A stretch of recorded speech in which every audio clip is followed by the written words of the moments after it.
We're now chatting with a University of Michigan senior who's in the process of creating a brand new app and social media platform. Please welcome Stephen Lohan. Stephen, great to be chatting with you today. Hey Emily, thanks for having me on. Yeah, absolutely. So first, tell me about your new app and sort of why you came up with this idea. Yeah, of course. So we're building the Roots app, as it were.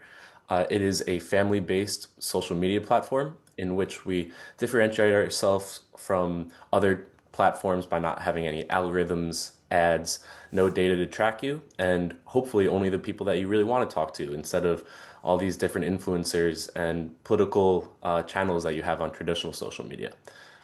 You asked why I wanted to start this, and uh, I lost my mother, Diane Lohan, about 10 years ago now, from brain cancer. And as a young person, as a young child, I wanted to learn more about who she was we learned in school about primary sources and primary documents, things that come directly from the person that you want to learn about. And so I want to do the same instead of learning about her from word of mouth. And so these primary documents nowadays are our social media accounts. They're our Facebooks, our Instagrams, and so I went to hers.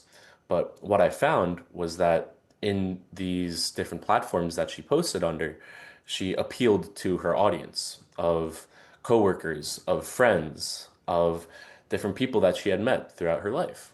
And although it was valuable to an extent, what I was looking for was the true person that she was and not the person that was appealing to this audience for likes or to seem a certain way, which is a pattern that I think that we all kind of fall victim to. On Instagram, I want to, kind of post the highlights. On LinkedIn, I want to appear as professional as possible. But under the current system, the way that I remembered my mother was that of a almost online stranger through the perspective of her friends and her coworkers. And so I wanted to build a place in which people can feel like they're posting to their authentic family of people who intrinsically love them for who they truly are and not trying to just post to get another follower or another like, but to post to people who truly care about you and who truly love you. Wow, such an interesting vantage point, really, because of your experience. Stephen, I am so sorry to hear about your loss. Can you tell me more about that? How old were you at the time that your mom died? Yeah, of course. So I was 10, verging on 11. It was June 1st of 2015, and my birthday is June 4th. Without having social media, what do you on your own remember about your mom having lost her at such a young age? I remember my mom as the most loving and caring individual that I had ever met. She was the ideal matriarch. But one of the things that I am most remiss about is that at this young age, how much can you truly know about the individual that you love outside of their role as a parent? I think that this falls true for, kids who lose their grandparents. Say at an early age, you lose your grandpa. You love them as a caretaker and someone who's old and tells these, great stories, but they've lived 60, 70 years before you were even born. And so I think that we kind of put people into these boxes, me with my mother, of the role that they play in our lives when I want to kind of unbox the rest of the nuance that lies behind people's stories within this app. Absolutely. Talk more about, you did such a great job of explaining sort of what we get today with social media when you mention algorithms and advertisements and all those things that sort of flood the things that you maybe are actually wanting to go on there for. First, let's start with the basics for people who don't understand what algorithms are. How do they affect our experience on social media? Yeah, of course. So algorithms nowadays you find on every social media platform, but some of the most salient will be those on TikTok or Instagram. And so once you like something or you share it to your friends, the algorithm kind of remembers this information and saves it for the next post you see. And so if you like something about a certain, political standpoint or a certain news story, right? Then the algorithm will remember and then feed more of that information to you. And so it's kind of a self-serving cycle of this is the information that is most likely to get not even the user to enjoy their experience, but is most likely to get them to continue to scroll and to continue to use. So it's no longer really about the quality of usage, but just how can they get you to continue to use it, which I think is a terrible system. Really well said, Stephen. So tell me more about Roots. I know that you and your co-founder have come up with this new idea for a social media platform. Tell us about how that works. Yeah, so my co-founder William Ward, he's incredible. He has been working with me for a while. But our perspective on how to, kind of change this is to take some of the best parts of different apps, and kind of bring them together, as well as some of our own ideas.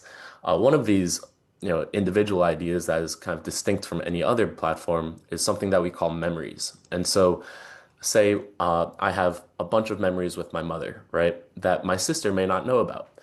I collect them in my mind, and over time, although I remember them, and I may not physically record them or record them for the long term in any meaningful way, but just to hold them in my mind. We are developing different prompts. So, say you get the prompt, what is a memory of you and your mother that your sister may not know about, or your sister and your mother, or whatnot. So this serves two purposes, not only to uh, record and hold these memories for the long term, but also to shed a window of light into the relationship that you have with a loved one that another person in your family may not know about and may not naturally come up in the standard group chat or the, one-off Instagram feed where you aren't really talking about or you're not really comfortable talking about these, really personal memories that you have with your loved ones. We want this to be not only a place to remember the past, but also to shed light on stories and relationships that you haven't really thought about in a long time, but deserve to be remembered and to be shared. And I know we talked before about a different feature with your app, Roots, being that it would be sort of a limited number of connections that you could make, as opposed to some of these other social media sites where you may have thousands of connections, some of which you may not even actually know those people.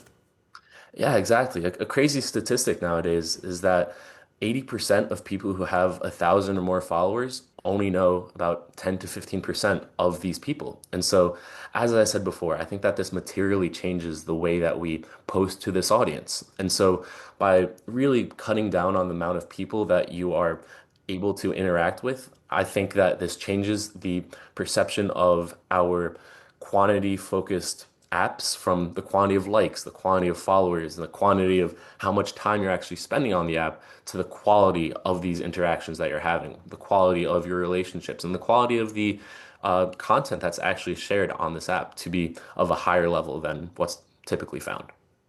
So, where is the app now? Is it available for people to use as we speak? Yeah, please go to rootsapp.org. We're currently still in development, but something should be out within the next month to 2 months for people to use, and I'm very excited about our progress. And ultimately, what is your goal? What do you see from this app in maybe the next 5 to 10 years? What is your hope in terms of what this will add to society? I know that you said 5 to 10 years, but I have a little bit of a broader time span.